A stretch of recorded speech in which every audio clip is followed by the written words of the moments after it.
नमस्कार साथियों।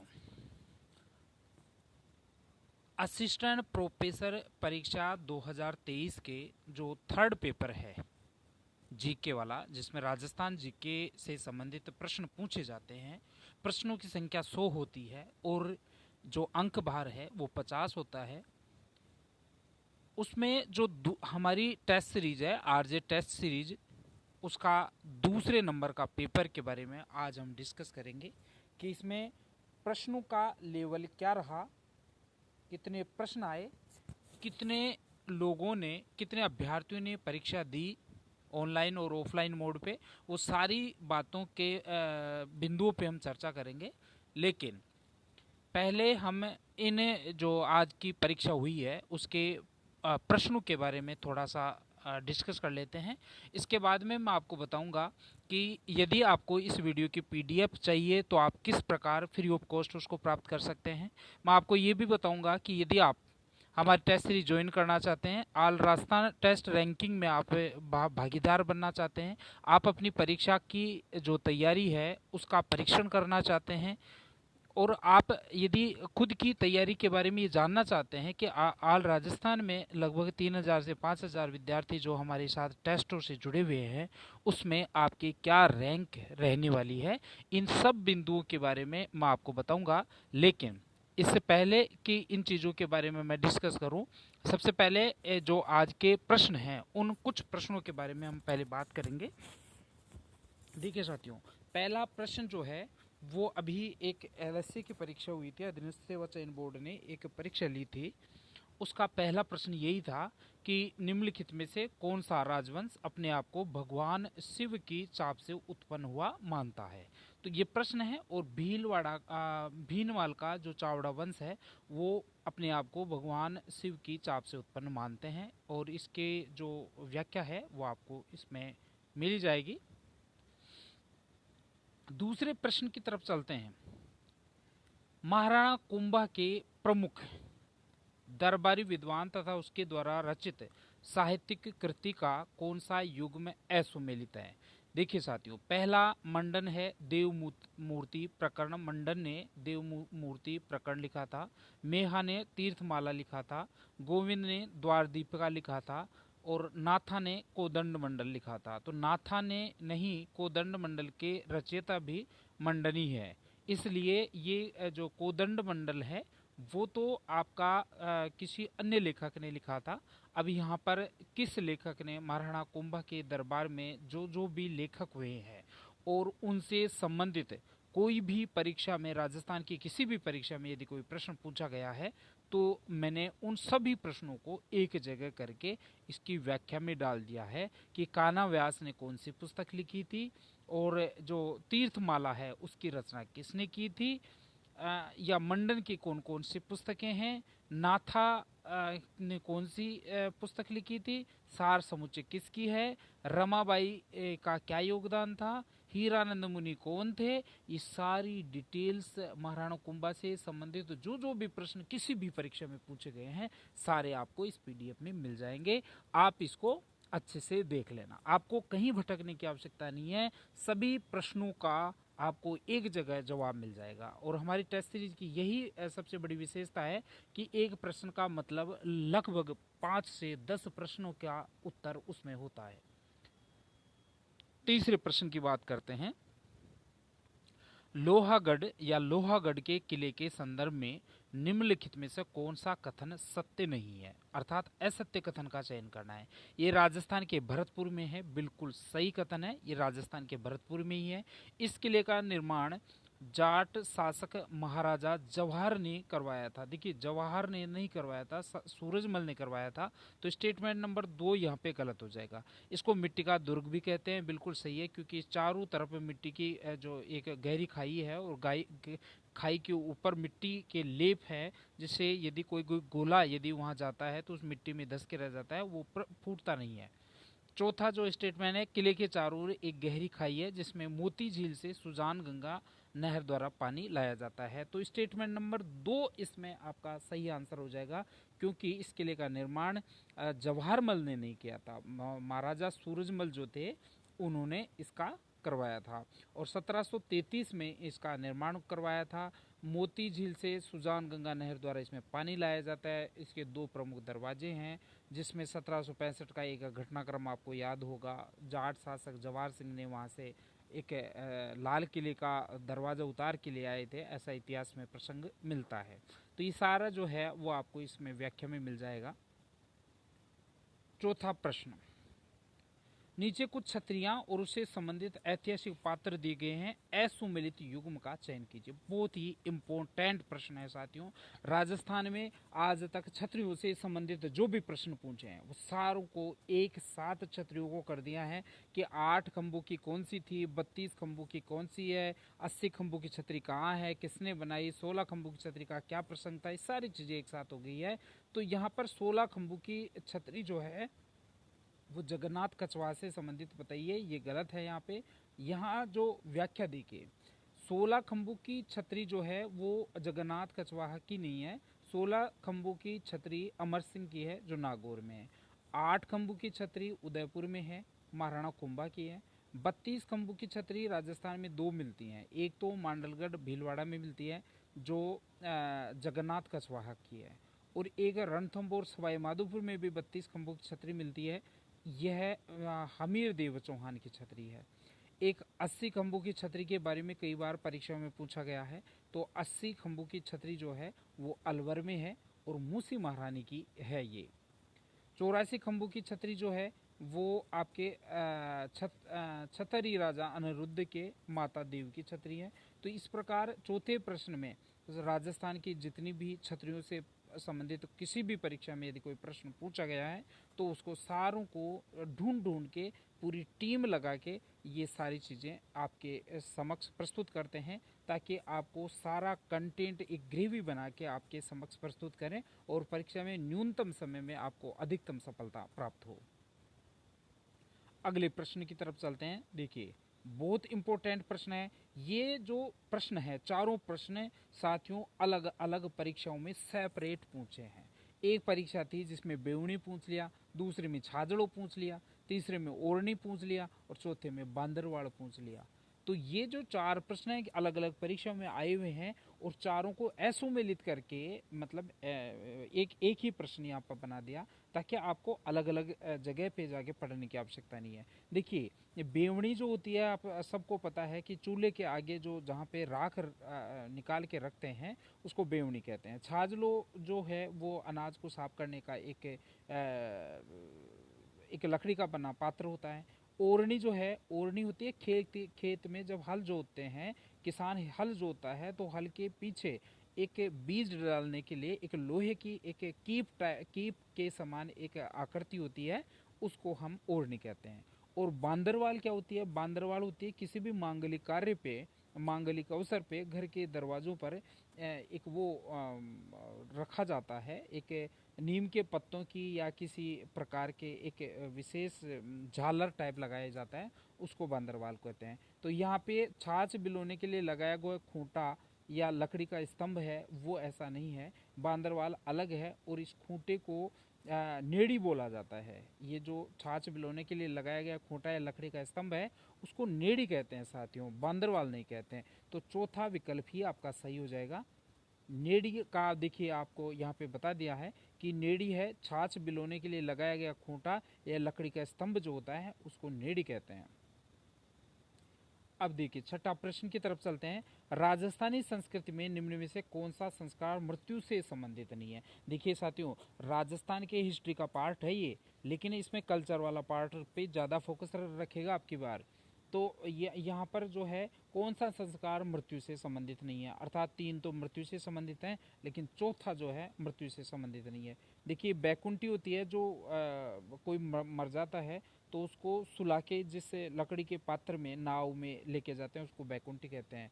आधेटा मतलब शमशान घाट से और घर के बीच में जो जहाँ पर कुछ संस्कार करते हैं आधेटा कहते हैं। और नांगल है, नांगल एक मांगलिक कार्य है, मृत्यु से संबंधित नहीं है। यदि कोई नया मकान में प्रवेश किया जाता है तो उसका नांगल अवसर वो करवाया जाता है जिसमें विधिवत इसका पूजन करवाया जाता है। और लापा भी आपके मृत्यु से संस्कार संबंधित है। अब देखिए राजस्थानी संस्कृति में मृत्यु से संबंधित केवल 11 संस्कार हैं और इन 11 संस्कारों को अलग अलग परीक्षाओं में पूछा गया है। किसी परीक्षा में बैकुंठी पूछ लिया, तो किसी में अंत्येष्टि पूछ लिया, कई बार बखेर पूछ लिया। तो लापा और लापा जो है वो तो लगभग कई परीक्षा में पूछा गया। जो आग को मृतक के परिजन उसको आग लगाते हैं, मृतक व्यक्ति को, उसको लापा कहते हैं। फिर कपाल क्रिया के बारे में भी एक बार पूछा था।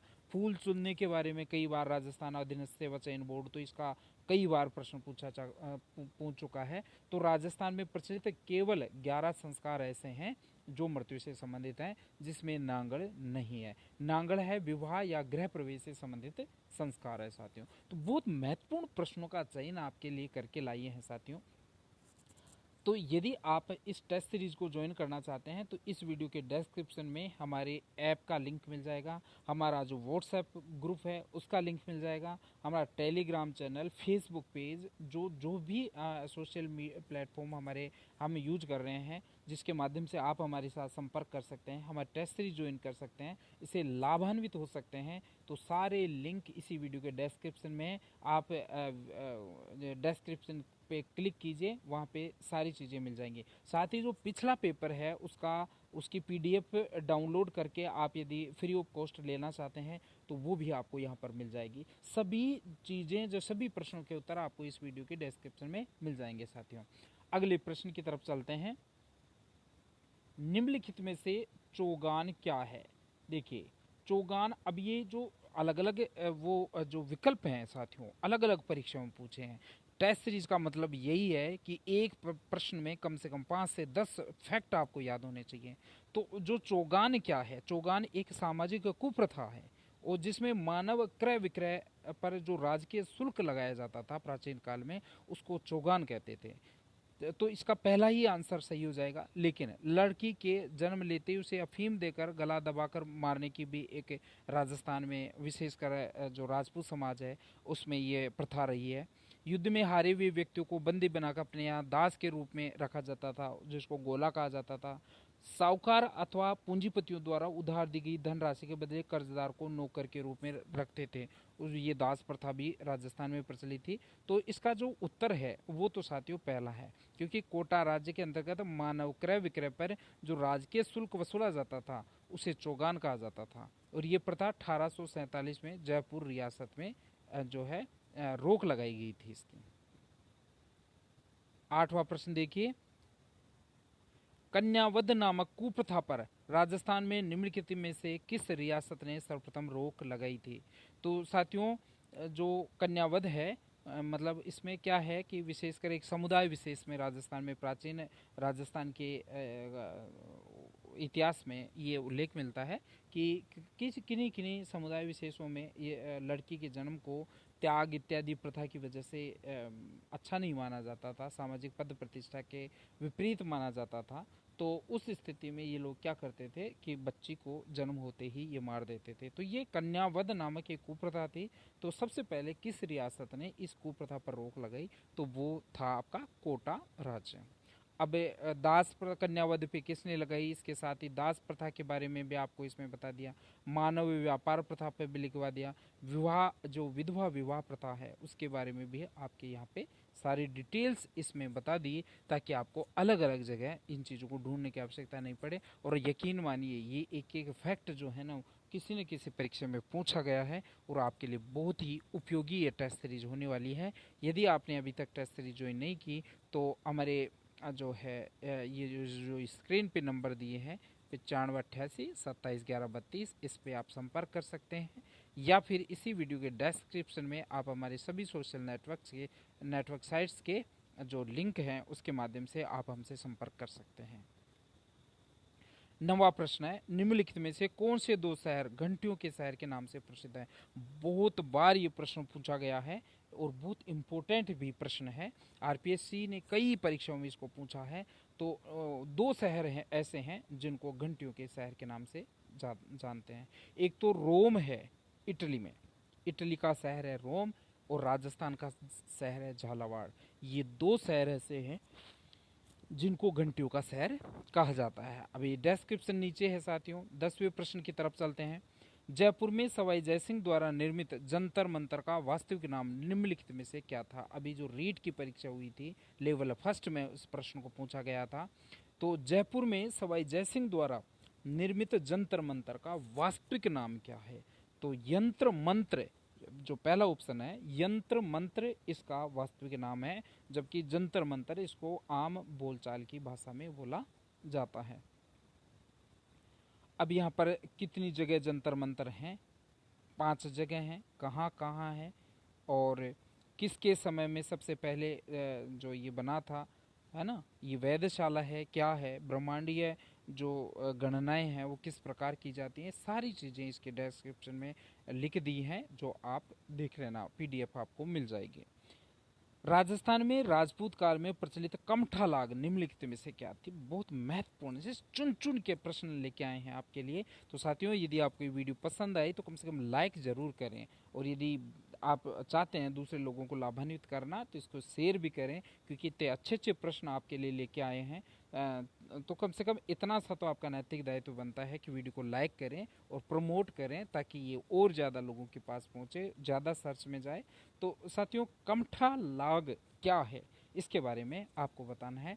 तो दुर्ग निर्माण के समय जनता से जो कर लिया जाता था, बेगार ली जाती थी, उसको कमठा लाग कहते थे। इसका पहला विकल्प जो है वही आपका सही हो जाएगा, कि राजस्थान में राजपूत काल में जब भी कोई राजा कोई दुर्ग का निर्माण करवाता था, कोई महल का निर्माण करवाता था, तो सामान्य जनता से कर के रूप में बेगार ली जाती थी। बेगार में मजदूरी नहीं दी जाती थी, और उनसे ज़बरदस्ती सामान्य एक घर में से एक व्यक्ति को तो वहाँ पर मजदूरी करनी ही पड़ती थी। उसको कमठा लाग कहा जाता था। कुछ ताजीम कहते थे। ताजीम भी एक प्रथा थी, कई एक बार परीक्षा में पूछा गया था अभी हाल ही में। खिचड़ी लाग के बारे में भी पूछा था। तो खिचड़ी लाग क्या होती है, प्रीवी पर्स क्या होता है, ताजीम क्या है, सारे चारों विकल्पों के बारे में मैंने यहाँ पे बता दिया। तो सामंत के राज दरबार में प्रवेश करने वाला करने पर राजा के द्वारा जो खड़ा हुआ जाता था उसको तो ताजीम कहते थे। और शासक को दिया जाने वाला जो गुजारा भत्ता था उसको आप प्रीवी पर्स कहा जाता था। और युद्ध के समय सैनिकों के भोजन के लिए जो शासकों द्वारा स्थानीय जनता से कर वसूला जाता था उसको खिचड़ी लाग कहते थे। तो अलग अलग लाग हैं, अलग अलग प्रकार की जो राजस्थान की कल्चर है। मतलब ऐसे अद्वितीय अद्वितीय ऐसे अविस्मरणीय जो है फैक्ट आपको देखने को मिलेंगे, जिसके बारे में कल्पना भी आप नहीं कर सकते। 12वां प्रश्न है, निम्नलिखित में से कौन सा सवाई जयसिंह द्वारा किया गया सामाजिक सुधार नहीं था। देखिए, जो सवाई जयसिंह है वो बहुत बड़े समाज सुधारक थे साथियों। सती प्रथा और बाल विवाह पर उन्होंने बहुत अच्छे से नियंत्रण करने का प्रयास किया था। अंतर्जातीय विवाह को भी उन्होंने प्रोत्साहित किया था ताकि सामाजिक समानता स्थापित की जा सके। साधु संतों को गृहस्थ जीवन जीने हेतु प्रेरित किया। कुछ लोगों में कुछ लोग साधु संतों के वेश में मतलब अनैतिक कार्य करते थे, व्यभिचार करते थे।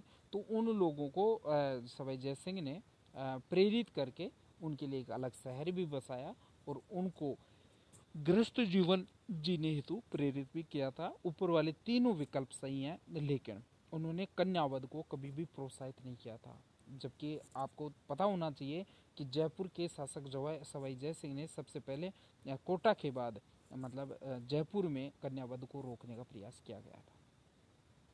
तो 12वें प्रश्न का जो उत्तर है वो आपका चौथे नंबर का विकल्प हो जाएगा। 13वां प्रश्न है, निम्नलिखित में से कौन सी रियासत अंग्रेजों द्वारा स्थापित नहीं थी। तो देखिए साथियों, राजस्थान में 3 रियासतें हैं ऐसी हैं जिनको अंग्रेजों ने स्थापित किया था, झालावाड़, टोंक और धौलपुर। लेकिन कोटा को उन्होंने स्थापित नहीं किया था, इसलिए यहाँ पर जो आंसर होगा वो आपका कोटा हो जाएगा। 14वें प्रश्न की तरफ चलते हैं। राजपुताना के प्रशासन के संचालन हेतु प्रथम रेजिडेंट के रूप में निम्नलिखित में से किसे नियुक्त किया गया था। राजपुताना के प्रशासन के संचालन हेतु प्रथम रेजिडेंट के रूप में किस व्यक्ति को नियुक्त किया गया था। बहुत बहुत महत्वपूर्ण प्रश्न है साथियों, क्योंकि इसमें मैंने जो आपका प्रथम रेजिडेंट था डेविड ओक्टरलो उसका निक नेम दिया है मैंने। डेविड ऑक्टरलोनी का तो नाम आपने सब ने पढ़ा है, लेकिन आपको पता नहीं है कि डेविड ऑक्टरलोनी का जो दूसरा नाम था वो नसीरुद्दौला था। और एक अभी यूपीएससी की परीक्षा में ये प्रश्न पूछा कि राजपूताने के प्रशासन के संचालन हेतु प्रथम रेजिडेंट किसे नियुक्त किया गया था, और उसमें डेविड ओक्टरलोनी का विकल्प में नाम ही नहीं था, उसमें सिर्फ नसीरुद्दौला लिखा हुआ था, और वही आपका आंसर होगा। तो यहाँ पर जो आपका प्रथम रेजिडेंट के बारे में यदि प्रश्न पूछे तो डेविड ओक्टरलोनी के साथ साथ आपको नसीरुद्दौला भी याद रखना है। बहुत महत्वपूर्ण प्रश्न है साथियों। देखिए 15वां प्रश्न है, निम्नलिखित में से कोटा का कौन सा शासक वल्लभ संप्रदाय का अनुयायी था। तो कोटा के एक शासक ऐसे थे जो वल्लभ संप्रदाय के अनुयायी थे, और वो थे आपके भीम सिंह। तो भीम सिंह जो भगवान श्री कृष्ण के बाल स्वरूप की पूजा अर्चना किया करते थे। 16वां प्रश्न है, निम्नलिखित में से कौन सी रियासत राजस्थान की सबसे छोटी रियासत थी। तो आपको पता है साथियों, जो है सापुरा है वो सबसे छोटी रियासत थी, और एकमात्र मुस्लिम रियासत यदि कभी पूछ ले तो आपको टोंक बताना है, और सबसे बड़ी रियासत जोधपुर। मतलब 3 चीज़ों का आपको ध्यान रखना है। सबसे छोटी आपको सापुरा बतानी है, सबसे बड़ी आपको जोधपुर बतानी है, और मुस्लिमों द्वारा स्थापित, मुस्लिम संप्रदाय द्वारा स्थापित जो रियासत थी वो आपकी टोंक थी। तो ये अलग अलग परीक्षाओं में अलग अलग फैक्ट पूछे गए हैं, जिनको हमने एक जगह करने का प्रयास किया। हमारी जो टीम है साथियों बहुत बहुत मेहनत करती है, रात रात भर आपके अलग अलग गाइड्स और राजस्थान जो हिंदी ग्रंथ अकादमी की बुक्स हैं, आपके राजस्थान सुजस है, आर्थिक समीक्षा है, बजट इत्यादि को देख देख के, मतलब उनके एक एक रस को निकाल के आपके समक्ष प्रस्तुत करती है। तो यदि आप मतलब इस प्रकार के जो कंटेंट को पढ़ेंगे तो निश्चित रूप से आपको जो है सफलता मिलेगी। पिछली बार के बारे में मैं आपको बता दूं, पिछली जो परीक्षा हुई थी 2021 की भर्ती में हमारी टेस्ट सीरीज में 25 पेपर दिए थे। 25 पेपर्स में कि जो सेट था उसमें से 79 सर्वाधिक राजस्थान में सब बड़े बड़े संस्थानों में इतने प्रश्न नहीं मिले। 79 क्वेश्चन, प्रत्यक्ष को प्रमाण की आवश्यकता नहीं है। आप चाहें तो इसी वीडियो के डिस्क्रिप्शन में मैं पहले वाले जो पेपर आयोजित करवाए थे उनका लिंक दे दूंगा, आप उनको डाउनलोड करें, देखें, और फिर आप इसका डिसाइड करें कि हमारे प्रश्नों में कितना दम था। 17वें प्रश्न की तरफ चलते हैं। अलाउद्दीन खिलजी के जालोर आक्रमण के संदर्भ में निम्न में से कौन सा विकल्प असंगत है। देखिए मतलब ये प्रश्न में ये कहना चाहता है कि अलाउद्दीन खिलजी ने जब जालोर पर आक्रमण किया उसके संदर्भ में एक विकल्प ऐसा है जो गलत है, तो उस गलत विकल्प को आपको चयन करना है। देखिए कमालुद्दीन गुर्ग जो थे अलाउद्दीन खिलजी के सेनापति थे। जेता देवड़ा कान्हड़दे का सेनापति थे पति था। गुल विहस्त अलाउद्दीन खिलजी की धाय माँ। देखिए गुल विहस्त थी वो अलाउद्दीन खिलजी की धाय माँ नहीं थी। तीसरा विकल्प गलत हो गया। क्यों नहीं है, क्यों गलत है? क्योंकि अलाउद्दीन खिलजी की धाय नहीं थी गुल विहस्त। गुल विहस्त जो अलाउद्दीन खिलजी की बेटी थी फिरोजा, जो जिसकी वजह से यह जालोर पर आक्रमण हुआ, वीरमदेव की जो प्रियसी थी, प्रेमिका थी, जो वीरमदेव जो कान्हड़दे के पुत्र हैं वीरमदेव, उससे ये शादी करना चाहती थी फिरोजा। उस फिरोजा की धाय माँ थी गुलव्यस्त। तो इसका मतलब तीसरा विकल्प आपका सही उत्तर हो जाएगा। फिरोजा अलाउद्दीन खिलजी की पुत्री और वीरमदेव की प्रेमिका थी। चौथा वाला तो वाक्य सही है, तो तीसरा जो विकल्प है वो आपका गलत होगा। और यहाँ पर सारी चीज़ें आपको डिस्क्रिप्शन में बता दी गई। अगला प्रश्न देखिए, 1025 में महमूद गजनवी के सोमनाथ आक्रमण के समय नारडोल के किस चौहान शासक ने उसे टक्कर दी थी। तो नारडोल का लक्ष्मण सिंह शासक था उस समय जब 1025 में महमूद गजनवी ने गुजरात के सोमनाथ मंदिर पर आक्रमण किया था। उस समय नारडोल का एक चौहान शासक था लक्ष्मण सिंह, उसने जो है उससे महमूद गजनवी को बड़ी टक्कर दी थी, प्रबल टक्कर दी थी। 19वें प्रश्न की तरफ चलते हैं। रणथंबोर का साका जो 1301 में हुआ, उसके संदर्भ में निम्नलिखित में से कौन सा कथन सत्य नहीं है। अर्थात 3 कथन सत्य हैं, एक कथन असत्य है। तो असत्य कथन को आपको चयन करना है। देखिए यह राजस्थान का प्रथम साका था, बिल्कुल सही है। रणथंबोर का साका जो था वो पहला साका था राजस्थान में। इसमें रंग देवी के नेतृत्व में जोहर व्रत का पालन किया गया था, बिल्कुल सही है। रंग देवी यहाँ की रानी थी और उनके नेतृत्व में ये जोहर किया गया था। अमीर खुसरो ने इस जौहर का वर्णन किया। बिल्कुल सही है, आंखों देखा वर्णन है वो अमीर खुसरो ने इसका किया है। चौथा विकल्प देखिए, अलाउद्दीन खिलजी ने रणथंबोर विजय के बाद कहा था कि आज कुफ्र का गढ़ ढह गया है। ये गलत है भाई। अलाउद्दीन खिलजी ने रणथंबोर विजय के बाद में ये आज कुफ्र का गढ़ ढह गया ये नहीं कहा था। आज कुफ्र का गढ़ ढह गया तो उस समय औरंगजेब ने कहा था जब मारवाड़ का शासक जसवंत सिंह जमरूद में मर जाते हैं। जब मारवाड़ के शासक जसवंत सिंह जमरूद अफगानिस्तान में मरते हैं उस समय औरंगजेब ने ये स्टेटमेंट कहा था कि आज कुफ्र का गढ़ ढह गया। ठीक है, तो फिर अलाउद्दीन खिलजी ने रणथंबोर विजय के बाद कौन सा स्टेटमेंट कहा था? तो उन्होंने ये कहा था कि आज कुफ्र का गढ़ इस्लाम का घर हो गया। आज कुफ्र का गढ़ इस्लाम का घर हो गया, ये स्टेटमेंट था। तो बहुत घुमा के प्रश्न पूछा है। यूपीएससी आईएएस में ये प्रश्न पूछा गया था साथियों। बहुत मेहनत करके आपके लिए प्रश्न लेके आते हैं। सेम प्रश्न डिक्टो, इसमें कोई परिवर्तन नहीं किया मैंने, सिर्फ इसको हाईलाइट किया है। यही प्रश्न यूपीएससी में पूछा गया था। यूनिक की गाइड में आप देख लेना, वहां से मैंने इस प्रश्न को लिया है। तो इस प्रश्न का जो है वो सोचने समझने की बहुत अच्छी यदि आपकी कैपेसिटी है तभी आप सही कर पाएंगे। देखिए, आज कुफ्र का गढ़ इस्लाम का घर हो गया, यह कथन रणथंबोर विजय के बाद अमीर खुसरो ने कहा था, अलाउद्दीन खिलजी ने नहीं। जबकि महाराणा जसवंत सिंह की मृत्यु होने पर औरंगजेब ने कहा था कि आज कुफ्र का गढ़ ढह गया। तो ध्यान रखिए प्रश्न को कि वो समझिए, आप लेवल समझिए, प्रश्न की प्रवृत्ति समझिए, प्रकृति समझिए और उसके बाद में आंसर दीजिए।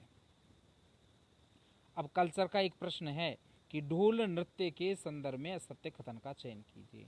ढोल बजाने की जो शैली है उसको थाकना कहते हैं। बिल्कुल सही है, थाकना शैली। ये भीनमाल व सिवाड़ा जालोर क्षेत्र में लोकप्रिय है। बिल्कुल सही है। सांचलिया संप्रदाय के संबंध ढोल नृत्य से है। बिल्कुल सही है। स्त्रियों द्वारा विवाह के अवसर पर किया जाने वाला नृत्य है वो भी ढोल है। ये स्त्रियों का नहीं है। ढोल नृत्य पुरुषों द्वारा किया जाता है, स्त्रियों द्वारा ढोल नृत्य नहीं किया जाता है। ढोल बजाने वाली प्रमुख जातियां सरगड़ा और ढोली हैं। ये एक बार ये प्रश्न पूछा गया था कि निम्न में से कौन सी जाति ढोल वादन का काम करती है? विकल्प दिया था सरगड़ा 1 नंबर, ढोली 2 नंबर, 3 नंबर में दिया था 1 और 2 और 4 नंबर में दिया था उपयुक्त में से कोई नहीं। तो इस प्रकार आपको प्रश्न पढ़ने चाहिए। एक उसके जो प्रवृत्ति है, प्रश्न की प्रकृति है, उसको समझना चाहिए। 21वां प्रश्न है, निम्नलिखित में से कौन सी पुस्तक की रचना रणथंबोर के शासक हमीर ने की थी? तो जो रणथंबोर के शासक हैं हमीर, उन्होंने जो है श्रृंगार हार नामक एक पुस्तक की रचना की थी। इनके एक पुरोहित थे विश्वरूप, उन्होंने यज्ञ का आयोजन करवाया था और उसी अवसर पर, यज्ञ के अवसर पर जो है उन्होंने श्रृंगार हार नामक पुस्तक लिखी थी। 22वां प्रश्न है, निम्नलिखित में से कौन सी रियासत राजस्थान की सबसे अंतिम रियासत थी? 22वां प्रश्न, राजस्थान की सबसे अंतिम रियासत झालावाड़ थी और झालावाड़ की स्थापना, झालावाड़ को बनाया था अंग्रेजों ने। तो ये आपको ध्यान रखना है। और जिसकी स्थापना झाला मदन सिंह द्वारा की गई थी। जयपुर के शासक भारमल सर्वप्रथम किसकी सहायता से मुगल शासक अकबर से भेंट करने में सफल हो पाए थे? बहुत महत्वपूर्ण प्रश्न है। मजनू खां और चगताई खां जो है वो इसका सही उत्तर है। मजनू खां या चगताई खां की मदद से ही जयपुर के शासक भारमल सर्वप्रथम मुगल शासक अकबर से भेंट करने में सफल हो पाए थे। बहुत अच्छा वाला प्रश्न मैं आपके सामने प्रस्तुत कर रहा हूँ। 24वां प्रश्न देखिए, निम्नलिखित में से कौन सा विकल्प सही संगत नहीं है, अर्थात सुमेलित नहीं है? नयन चंद्र सूरी ने हमीर महाकाव्य लिखा। बिल्कुल सही है। सारंगधर ने हमीर रासो लिखा। बिल्कुल सही है। भाउंड व्यास ने हमीरायण लिखा, लेकिन अमृत कैलाश चंद्रशेखर ने नहीं लिखा। चंद्रशेखर ने तो हमीर हठ लिखा। अमृत कैलाश नामक कवि ने तो हमीर बंधन नामक पुस्तक लिखी थी। देखिए, हमीर से संबंधित आज तक 6 पुस्तकों के बारे में परीक्षा में पूछा गया है। एक तो हमीर महाकाव्य, एक हमीर रासो, एक हमीरायण और एक हमीर बंधन। इनके बारे में ही परीक्षा में ज़्यादातर पूछा गया है। एक परीक्षा ऐसी थी जिसमें अमृत कैलाश के बारे में भी पूछा गया था। तो यहाँ पर जो विकल्प है वो अमृत कैलाश चंद्रशेखर आपका सही उत्तर हो जाएगा, क्योंकि चंद्रशेखर ने हमीरठ लिखी थी, अमृत कैलाश नामक कवि ने तो हमीर बंधन लिखा था। तो यदि ये प्रश्न आए कि निम्नलिखित में से किसने हमीर बंधन लिखा, तो आपको अमृत कैलाश नामक कवि बताना है। सारंगधर तथा जोधराज ने हमीरासुर नामक काव्य की रचना की थी। 25वां प्रश्न है, निम्नलिखित में से कौन सा क्षेत्र मीरा पुरस्कार से संबंधित है? तो ये जो मीरा पुरस्कार है साथियों, चित्रण से संबंधित है। 26वें प्रश्न की तरफ चलते हैं। रणथंभौर के शासक हमीर के संदर्भ में निम्न में से कौन सा कथन असत्य है? बेटी देवलदे ने, किसकी बेटी? हमीर की बेटी। बेटी देवलदे ने पद्म तालाब में कूदकर जलजोहर किया था, बिल्कुल सही है। राघवदेव तथा बीजादित्य उनके दरबारी विद्वान थे। राघवदेव तथा बीजादित्य उनके दरबारी विद्वान थे, सही बात है। चित्तौड़ के समर सिंह, धार के भोज तथा भीमरस के अर्जुन सहित इन 16 राजाओं को हराया था किसने? हमीर ने। जलालुद्दीन खिलजी से पराजित हुए, ये स्टेटमेंट गलत है। जलालुद्दीन खिलजी को तो इन्होंने परास्त किया था। रणथंभौर के शासक हमीर ने दिल्ली के शासक जलालुद्दीन खिलजी को हराया था साथियों, खुद हारे नहीं थे। तो चौथा विकल्प आपका सही विकल्प हो जाएगा। ठीक है, और आपको ये स्टेटमेंट जरूर याद रखना है कि जब जलालुद्दीन इससे आपके रणथंभौर के हमीर से हारे, तो उन्होंने ये कहते हुए डेरा हटा लिया था कि ऐसे 10 किलो को भी मैं मुसलमान के एक बाल के बराबर महत्व नहीं देता। तो ये बहुत सदैव प्रश्न आपके लिए हमारी टीम के द्वारा बनाए गए हैं। मैं व्यक्तिगत रूप से बहुत प्रशंसा करता हूँ इन सारे प्रश्नों की, कि एक एक प्रश्न ब्रांड प्रश्न है। और निश्चित रूप से यदि आपने हमारे ये 20 पेपर देख लिए, ये 20 पेपर की पीडीएफ्स को आप डाउनलोड करके इनका प्रिंट निकलवाइए, और प्रिंट निकलवा के बार बार इसी को पढ़िए। मैं यकीन मानिए, आपको विश्वास दिलाता हूँ, आपको मजा आएगा परीक्षा में, और तीसरे पेपर की आपको बिल्कुल चिंता ही नहीं रहेगी। देखिए 27वां प्रश्न है, किसानों से वसूली की जाने वाली विविध लाग बागों का उल्लेख निम्नलिखित में से किस में प्राप्त होता है? बहुत महत्वपूर्ण प्रश्न है साथियों। एक ताम्र पत्र मिला है 1483 ईस्वी का चीखली में, चीखली ताम्र पत्र कहते हैं उसको। इस चीखली ताम्र पत्र में जो भी मध्यकालीन भारत में, मध्यकालीन राजस्थान में विभिन्न प्रकार की लाग बाग और राजपूत शासकों द्वारा स्थानीय जनता से वसूल की जाती थी, उनका स्पष्ट रूप से उल्लेख चिखली अभिलेख में प्राप्त हुआ है। 28वां प्रश्न, निम्नलिखित में से किस ताम्र पत्र में गांव के लिए हम मोजा शब्द का प्रयोग हुआ है? एक बार आरएएस परीक्षा में प्री में ये प्रश्न पूछा गया था। निम्नलिखित में से मोजा शब्द मध्यकालीन राजस्थान में किसके लिए प्रयुक्त होता था? तो मोजा मतलब गांव।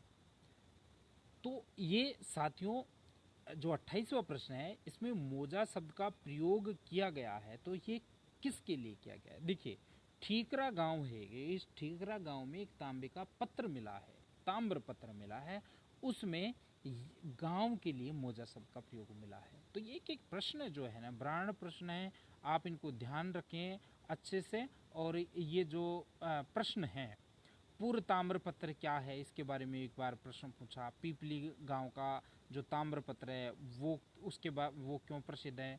कोगा घेड़ी मेवाड़ से एक ताम्र पत्र मिला है, उसके लिए भी प्रश्न पूछा गया है। तो सारी चीज़ों को मैंने इसमें यहाँ पे जो डिस्क्रिप्शन है, उत्तर और व्याख्या वाला पार्ट उसमें डाल दिया है, ताकि आप लोगों को परेशानी नहीं हो और एक जगह आपको सारा कंटेंट मिल जाए। 29वें प्रश्न की तरफ चलते हैं। मुगल सम्राट की आज्ञानुसार राजपुताना में शहरी पादरियों द्वारा जारी किए जाने वाले कागजात क्या कहलाते थे? राजपुताना में मुगल सम्राट की आज्ञानुसार राजपुताना में शहरी पदाधिकारियों द्वारा जो पत्र जो कागजात जारी किए जाते थे, उनको हस्मुल हुक्म, यानी 4 नंबर का विकल्प आपका सही विकल्प होगा, हस्मुल हुक्म कहा जाता था। अब देखिए फरमान क्या थे, अर्जदास्त क्या थे, है ना।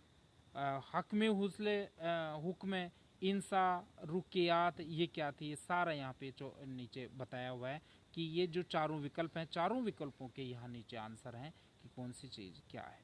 तो इतना जो है यूट्यूब पे बता पाना पॉसिबल नहीं होगा, पीडीएफ आपको मिल ही जाएगी, उसमें आप ये सारी चीज़ें पढ़ लेना। साथियों, हमारे द्वारा जो टेस्ट सीरीज है उसको ज्वाइन करने का तभी अर्थ निकलेगा कि आपको पहले शेड्यूल मिलता है, शेड्यूल के हिसाब से आप तैयारी करें और पूरे सप्ताह उसी शेड्यूल के हिसाब से पढ़ाई करके और फिर नेक्स्ट जो संडे है उसमें आप परीक्षा दें। और आल राजस्थान में 5,000 लोगों के मध्य, 10,000 लोगों के मध्य, और मुझे लगता है लगभग 30,000 लोग अपने जो 5वें 6ठे पेपर तक 30,000 के लगभग लोग हमारी टेस्ट सीरीज से जुड़ेंगे और अपनी टेस्ट रैंकिंग के बारे में उनको जो है जानकारी प्राप्त होती रहेगी। देखिए, निम्नलिखित जोड़ों में से कौन सा एक सही मेल नहीं खाता। राणा कुंभा गुहिल थे, राणा सांगा गुहिल थे, राव मालदेव राठौड़ थे, राव चंद्रसेन भाटी थे। अब यहाँ पे जो राव चंद्रसेन भाटी थे ये क्यों नहीं थे, देखिए राव चंद्रसेन 1562 से 81 में राव मालदेव का पुत्र था। राव चंद्रसेन राजपूत राजाओं में पहला शासक था जिसने अकबर की अधीनता स्वीकार नहीं की। राव चंद्रसेन को मारवाड़ का प्रताप और मारवाड़ का भूला बिसरा राजा भी कहा जाता है। तो ये जो राव चंद्रसेन है वो भाटी नहीं थे। भाटी तो आपके जो जैसलमेर के राजाओं को कहा जाता था। बाकी के जो राजवंश हैं वो सही सुमेलित हैं। लोहावट का युद्ध निम्नलिखित में से किन किन के मध्य हुआ। लोहावट का युद्ध उदय सिंह और राव चंद्रसेन के बीच 1564 में हुआ था भाई। तो 1564 में दो राजा हैं, एक तो उदयपुर के राव चंद्रसेन है, उदय सिंह है उदयपुर के मेवाड़ के, और मारवाड़ के राव चंद्रसेन है। इन दोनों के मध्य एक युद्ध होता है 1564 में, उनको लोहावट का युद्ध कहा जाता है। 32वां प्रश्न देखिए, बहुत बहुत महत्वपूर्ण प्रश्न है। नीचे राजस्थान के इतिहास से संबंधित कुछ वक्तव्य दिए गए हैं, इनको ध्यान से पढ़कर नीचे दी गई कूटू की सहायता से सही उत्तर का चयन आपको करना है। राजकुमारी कृष्णा कुमारी को 1810 में अमीर खां पिंडारी की सलाह पर जहर दे दिया गया था। बिल्कुल सही है, ये काला अध्याय है राजस्थान का, ये काला धब्बा है राजस्थान के इतिहास में। दूसरा वक्तव्य है कि मेवाड़ के महाराणा लाखा के काल में जावर में चांदी की खान में खनन प्रारंभ हो गया था। बिल्कुल सही है। तीसरा वक्तव्य देखिए, 1303 में चित्तौड़गढ़ के युद्ध के बाद अलाउद्दीन खिलजी ने चित्तौड़गढ़ का नाम बदलकर खिजराबाद कर दिया गया था। बिल्कुल सही है। तो तीनों ही स्टेटमेंट सही हैं, चौथा विकल्प आपका इसमें सही विकल्प हो जाएगा।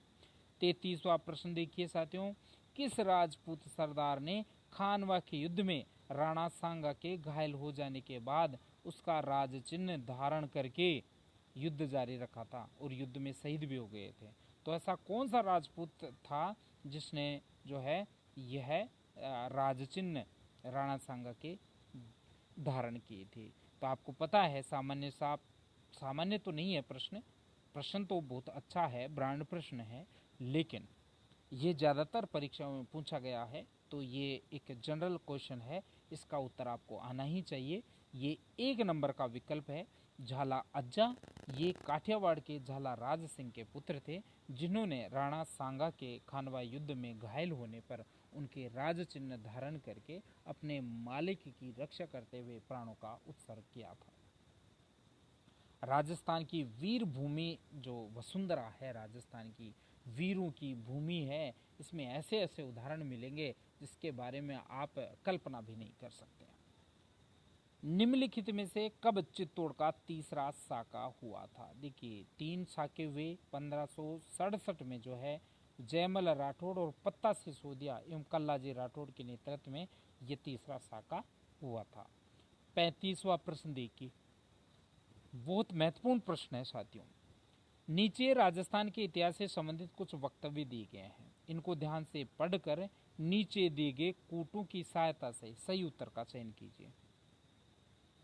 देखिए, महाराणा प्रताप के काल में मेवाड़ की अंतिम राजधानी चामुंड थी। महाराणा प्रताप के काल में मेवाड़ की अंतिम राजधानी चावंड थी, बिल्कुल सही है। महाराणा प्रताप का राज्याभिषेक गोगुंदा में हुआ, ये भी सही है। कर्नल जेम्स टोड ने दिवेर की युद्ध को मेवाड़ का मैराथन कहकर पुकारा था, बिल्कुल सही है। मेवाड़ का मैराथन दिवेर को ही कहा जाता है और कर्नल जेम्स टोड ने ही कहा था। तो सारे के सारे स्टेटमेंट यहाँ पे सही हैं, तीनों विकल्प सही हैं, इसलिए आपका चौथा विकल्प यहाँ पे सही हो जाएगा, सभी वक्तव्य सही हैं। 36वां प्रश्न देखिए, मारवाड़ के शासक रावचंद्र सेन को निम्न में से किस उपनाम से जाना जाता है? देखिए, मारवाड़ का प्रताप भी इसको कहा जाता है, भूला बिसरा राजा भी कहा जाता है चंद्रसेन को, प्रताप का पथ प्रदर्शक भी कहा जाता है। तो जब तीनों ही विकल्प सही हैं तो इसका मतलब उपयुक्त सभी जो है वो आपका आंसर हो जाएगा। 37वां प्रश्न देखिए साथियों, रावचंद्र सेन निम्नलिखित में से कब मारवाड़ के शासक बने थे? तो 1562 में रावचंद्र सेन मारवाड़ के शासक बने थे। भूला बिसरा क्यों कहा जाता है? पटौदी के जागीरदार से उनका क्या संबंध था? राज्याभिषेक कब हुआ? संकट कालीन राजधानी किसको बनाया? ये सारा जो है वो इसको नीचे आपको इसमें मिल जाएगा। 38वें प्रश्न की तरफ चलते हैं साथियों। रावल रतन सिंह तथा अलाउद्दीन खिलजी के मध्य हुए युद्ध के बाद 1303 में चित्तौड़ का नाम बदलकर क्या किया गया था? खिलाजराबाद किया गया था, खिजराबाद किया गया था, फरुखाबाद किया गया था या खिजराबाद किया गया था? तो यह जो चौथा विकल्प है साथियों, खिजराबाद, वो आपका सही आंसर हो जाएगा, क्योंकि अलाउद्दीन खिलजी के मध्य युद्ध, अलाउद्दीन और रतन सिंह के बीच जो 1303 में चित्तौड़ का युद्ध हुआ, उसके बाद में अलाउद्दीन खिलजी ने अपने इसका नाम अपने पुत्र खिज्र खां के नाम पर खिजराबाद कर दिया था। इस अभियान के दौरान मौजूद अमीर खुसरो ने अपनी रचना खजाइन अल फतू तारीख अलाई भी जिसको कहा जाता है में ये लिखा है कि इस दिन एक साथ 30,000 लोगों को मौत के घाट उतार दिया गया था। अलाउद्दीन खिलजी ने चित्तौड़ का नाम बदलकर खिजराबाद कर दिया था और अपने बेटे खिज्र का को वहाँ का प्रशासन सौंपा था। तो ये मैं नहीं कह रहा, अमीर खुसरो कह रहे हैं। किस पुस्तक के माध्यम से? तारीख अलाई जिसका दूसरा नाम खजाइनल उल फतू है, उस पुस्तक में अमीर खुसरो ने ये कहा है। दो चीज़ें अमीर खुसरो ने बहुत महत्वपूर्ण लिखी है कि एक तो अपने पुत्र के नाम पे खिजराबाद जो है नाम परिवर्तन इसका किया गया था, साथ ही उस दिन 30,000 हिंदुओं की गर्दनियाँ काट के उनकी मीनार बनाई गई थी, जो अमीर खुसरो के लिए लोग एक विध्वंसक शासक के टाइटल देते नहीं चूकते। 39वें प्रश्न की तरफ चलते हैं। मारवाड़ के राठौड़ वंश का संस्थापक कौन था? मारवाड़ का राठौड़ वंश का शासक जो था वो साथियों राव सिंह था, आपको पता होगा। 40वां प्रश्न है, राजस्थान के लोक देवता तेजाजी के संदर्भ में निम्नलिखित में से कौन सा कथन असत्य है? अर्थात तेजाजी के बारे में 4 कथन हैं, 3 कथन सही है, 1 कथन गलत है। जो गलत कथन है उसका आपको चयन करना है। तेजाजी का जन्म नागौर जिले के खड़नाला गांव में हुआ था, बिल्कुल सही है। इनके पिता ताहड़ जी थे और माता का नाम राजकुंवर था। राजकुंवर या रामकुंवरी भी मिलता है, तो दोनों सही है। पहला विकल्प सही, दूसरा विकल्प सही। सर्पों के देवता के रूप में पूजा जाता है, बिल्कुल सही। नागौर जिले के परबतसर गांव में हर साल भाद्रपद की कृष्णा दशमी को पशु मेला लगता है। देखिए, कृष्णा दशमी को नहीं, ये शुक्ला दशमी को भरता है, ठीक है। तो चौथा विकल्प आपका सही हो जाएगा। 41वें प्रश्न की तरफ चलते हैं। राजस्थान में रूठी रानी के रूप में कौन सी रानी प्रसिद्ध है? तो उमादे जो है वो जैसलमेर के रावल लूणकरण की पुत्री थी और आपके मारवाड़ के शासक मालदेव के साथ उसकी शादी हुई थी। शादी की पहली रात ही उन्हें किसी बात विशेष पे कोई दासी के विषय में उनके मतभेद हो जाते हैं और ताउम्र वो अपने पति मालदेव से रूठी रहती हैं, इसलिए उमादे का नाम ही बदल के रूठी रानी कर दिया गया था। उमादे उनका वास्तविक नाम था। अब देखिए यहाँ पे उमादे है। अब ये जो परीक्षा है वो संकलनकर्ता भर्ती 2016 से मैंने उठाया है, बहुत अच्छा प्रश्न है। उमादे भटियाणी मारवाड़ के शासक मालेदेव राठौड़ की दूसरी पत्नी थी। उन्हें अपने पति के साथ तनावपूर्ण संबंधों के कारण रूठी रानी की उपाधि मिली थी। एक अन्य उमादे अचलदास खींची की रानी भी थी भाई। 1423 में उसने जोहर व्रत का पालन किया था, तो ये परीक्षा में पूछा गया था, इसलिए मैंने यहाँ पे इस लाइन को अंडरलाइन करके आपके समक्ष रख दी कि निम्न में से किसकी, पूछा जा सकता है कि किसकी पत्नी रूठी रानी थी। तो यहाँ पे यदि आपको मालदेव का नाम ही नहीं मिले और अचलदास खींची का नाम मिल जाए तो वो कर देना। 42वें प्रश्न की तरफ चलते हैं। महाराणा सांगा या संग्राम सिंह के संदर्भ में निम्नलिखित में से कौन सा कथन असत्य है? महाराणा सांगा को जीवन के शुरुआती दौर में करमचंद पंवार ने आश्रम दिया था, बिल्कुल सही है भाई। अजमेर का था करमचंद पंवार, उसने सहायता की थी। महाराणा सांगा को हिंदू पथ नामक सम्मान दिया जाता है, बिल्कुल सही है। महाराणा सांगा ने भयानक युद्ध में बाबर को पराजित किया था, बिल्कुल सही है। चौथा विकल्प देखिए अब ध्यान से। महाराणा सांगा ने बड़ी घाटी के युद्ध में महमूद लोधी के साथ लड़ा था। देखिए महमूद लोधी नहीं, इसमें इब्राहिम लोधी के साथ ही लड़ा था, इसलिए चौथा विकल्प आपका सही विकल्प, सही आंसर हो जाएगा। अब देखिए अगला प्रश्न है, 43वें प्रश्न की तरफ चलते हैं। असत्य कथन का चयन कीजिए। 9 मई 1509 को महाराणा सांगा का जन्म हुआ, बिल्कुल सही है। 30 जनवरी 1528 को महाराणा सांगा की मृत्यु हुई, सही है। महाराणा सांगा की समाधि मांडलगढ़ भीलवाड़ा में है, ये भी सही है। लेकिन महाराणा सांगा की मृत्यु कालपी में नहीं हुई थी। देखिए महाराणा सांगा का जन्म नहीं, मेवाड़ की गद्दी पर बैठने की तिथि है 9 मई, और ये पहला कालपी सही है। और 9 मई 1509 को सांगा का जन्म नहीं हुआ था, इसमें मेवाड़ की गद्दी पर बैठे थे। और राणा सांगा का जन्म तो 12 अप्रैल 1484 को ही हो गया था, इसलिए पहला विकल्प आपका इसमें असंगत है साथियों।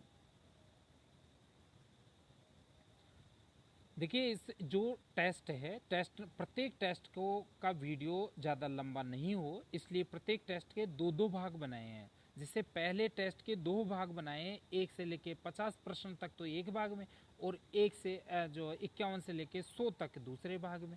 इसलिए आप ये ध्यान रखें कि ऐसा नहीं हो कि एक ही वीडियो देख के आप संतुष्ट हो जाएं। सारे प्रश्न ब्रांड प्रश्न होंगे। ये 50 प्रश्न इस पार्ट में कवर करेंगे, बाकी वाले 51 से 100 प्रश्न अगले पार्ट में कवर करेंगे। 44वें प्रश्न की तरफ चलते हैं। राजस्थान में लोक देवता पाबूजी के संदर्भ में निम्नलिखित में से कौन सा कथन असत्य है? देखिए इसकी घोड़ी का नाम कालमी या केसर कालमी था, बिल्कुल सही है। पाबूजी चौहान राजवंश से संबंधित थे। अरे पाबूजी चौहान के नहीं थे भाई, राठौड़ राजवंश के थे, तो दूसरा ही गलत हो जाएगा इसमें। तो पाबूजी को लक्ष्मण का अवतार कहा ही जाता है, बिल्कुल सही है। पाबूजी के फड़ नायक जाति के बोपू द्वारा रावण हत्ता नामक वाद्य यंत्र के साथ बाजी जाती है, ये बात भी सही है। तो घोड़ी केसर काल में बिल्कुल सही, लक्ष्मण का अवतार भी सही, और रावण हत्ता वाद्य यंत्र भी सही। लेकिन ये जो पाबूजी हैं वो चौहान राजवंश नहीं थे, राठौड़ राजवंश से संबंधित थे साथियों। ठीक है, 45वां प्रश्न देखते हैं। नीचे राजस्थान के इतिहास से संबंधित कुछ वक्तव्य दिए गए हैं, इनको ध्यान से पढ़कर नीचे दिए गए कोटू की सहायता से सही उत्तर का चयन कीजिए। महाराणा कुंभा की हत्या उदा ने की थी, बिल्कुल सही है। उदा या उदय सिंह प्रथम, ये ध्यान रखना। यहाँ पर एक चीज का ध्यान रखना है कि एक अभी हाल ही में मैं उस प्रश्न को शामिल नहीं कर पाया, एक हाल ही में एक परीक्षा में प्रश्न पूछा गया था कि निम्नलिखित में से महाराणा प्रताप का के पिता का क्या नाम था, और उसमें 2 विकल्प थे साथियों, एक उदय सिंह प्रथम और एक उदय सिंह द्वितीय। तो लोग कंफ्यूज हो गए और ज्यादातर लोगों ने उदय सिंह प्रथम को उत्तर मार्क कर दिया, जो गलत था। क्योंकि उदय सिंह प्रथम तो ये उदा था, उदय सिंह का जो इतिहास में लिखते हैं उदा, लेकिन उदय सिंह वास्तव में उदय सिंह प्रथम तो उदा था, और उदय सिंह द्वितीय जो महाराणा प्रताप के पिता थे वो द्वितीय थे। तो यहाँ पर ये ध्यान रखना है कि महाराणा कुंभा की हत्या उदा ने की थी, बिल्कुल सही है। महाराणा राज सिंह का शासनकाल 1552 से 1680 तक रहा, बिल्कुल सही है। महाराणा सांगा और बाबर के मध्य निर्णायक खानवा का युद्ध 17 मार्च 1527 को हुआ। तो चारों के चारों विकल्प यहाँ पे सही है साथियों, तीनों ही विकल्प। 46वें प्रश्न की तरफ चलते हैं। राजस्थान के लोक देवी देवताओं के संदर्भ में निम्नलिखित में से कौन सा कथन सत्य है? सचिया माता ओसवालों की कुल देवी है, बिल्कुल सही है। अन्नपूर्णा मेवाड़ राज परिवार की आराध्य देवी है, ये भी सही है। भारतीय डाक विभाग ने देवनारायण जी की फड़ पर डाक टिकट लगाया, ये भी सही है। राजस्थान का हरिद्वार मात्र कुंडिया को कहते हैं।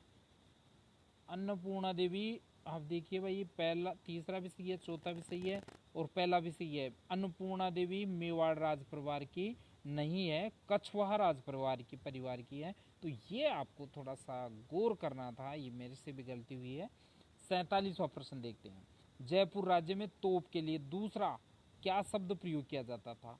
तो तोप के लिए अग्निजंतर, इसका अग्निजंतर का प्रयोग किया जाता था। और जयगढ़ किले के डोंगर दरवाजे पर एक जयबाण नामक तोप रखी हुई है। 31 फीट ऊंची है साथियों, और 50 टन उसका वजन है। और ऐसा कहा जाता है कि वो केवल एक बार ही चलाई गई थी, उसका परीक्षण किया गया था तब। और उसका गोला जयपुर से लगभग 30 किलोमीटर 40 किलोमीटर दूर जाके चाकसू में पड़ा था। और ऐसे कहते हैं, इतिहास में ऐसे साक्ष्य प्राप्त होते हैं कि उस समय जो जानवर पशु पक्षी जो भी गर्भवती थे, गर्भ से थे, सबके गर्भ गिर गए थे, इतनी तेज आवाज़ निकली थी उसकी। तो बड़े फैक्ट हैं, कभी टाइम मिला तो आपको ज़रूर बताएंगे इसके बारे में। चित्तौड़ के रावल रतन सिंह को निम्न में से कौन सा नाम नहीं था? तो गंधर्व सेन तो इनका ससुर था, जो महारानी पद्मावती थी, उनके पिता थे सिंगल गंधर्व सेन, सिंगल द्वीप के, जो श्रीलंका जिसका बोलते हैं। बाकी रतन सिंह के नाम जो हैं वो रतन सिंह था, रतन सेन था, रतन सिंह द्वितीय था, इत्यादि थी। ठीक है। 49वां प्रश्न है। मेवाड़ के किस शासक ने सिरोही, बागड़ और मारवाड़ के राजपूत शासकों से मैत्री कर मुस्लिम शासकों के विरुद्ध राजपूत राज्यों से मैत्री संघ का गठन किया था? तो महाराणा प्रताप जो है, उन्होंने ये मैत्री संबंध स्थापित, महाराणा सांगा ने मैत्री संबंध स्थापित किया था। आज का अंतिम प्रश्न देखिए साथियों।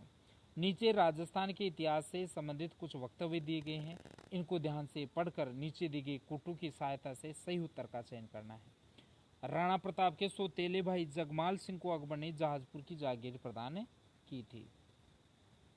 सही कथन। राणा पूंजा हल्दीघाटी के युद्ध में महाराणा प्रताप की भील सेना का कमांडर था, बिल्कुल सही है। कलानिधि पुस्तक के लेखक गोविंद महाराणा कुंभा के दरबारी विद्वान थे, ये भी सही है। तो ये तीनों ही विकल्प आपके यहाँ पर सही है साथियों। देखिए साथियों, ये जो आज वाला पेपर है, उस पेपर का पहला पार्ट ये है, और सेकंड पार्ट में हम 51 से जो 100 तक के प्रश्न हैं उनको कवर करने का प्रयास करेंगे। साथियों, यदि हम आपको हमारा ये प्रयास पसंद आया तो प्लीज़ वीडियो को लाइक ज़रूर करें, और यदि आप लोगों को दूसरे को लाभान्वित करना चाहते हैं तो इस वीडियो को वायरल करें, इसको शेयर करें। आप जो भी सोशल नेटवर्क साइट्स यूज करते हैं, जो जैसे आपका फेसबुक है, व्हाट्सएप है, तो उसको शेयर ज़रूर करें। धन्यवाद।